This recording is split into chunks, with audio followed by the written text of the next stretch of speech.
જોઈ શકો છો આ કર્ણાવતી ક્લબની સામેની સાઈડ છે જે આ બનાવી રહ્યા છે, જે આ ભાજપ સરકારની આ જે ભ્રષ્ટાચારની નીતિ છે એ આ તમારી સામે ઉજાગર કરવા માટે અત્યારે સોશિયલ મીડિયામાં નાખું છું. તમામ મીડિયાને જાણ થાય કે આનો વિડીયો ઉતારી, આના વિદ્યુત ઉતારી અને મીડિયા ચલવે. આ કર્ણાવતીની બિલકુલ સામે ઇસ્કોન ગાંઠિયાની બાજુમાં જે છે આ એક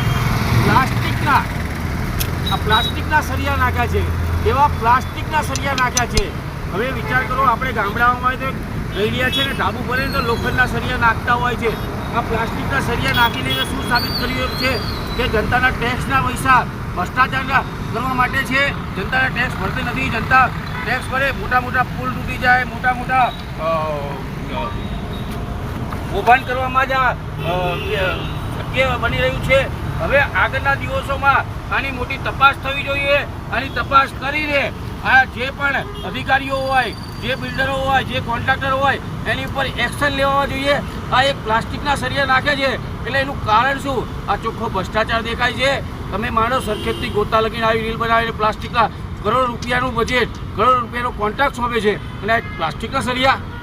હું એક કોંગ્રેસ ગુજરાત પ્રવક્તા છું અને તમને નહીં માનો, એક જનતાને પણ આને વિડીયો જાગૃત કરવો જોઈએ અને આમને કડકના કડક સજા થઈ જોઈએ અને આ ભ્રષ્ટાચાર રોકવો જોઈએ.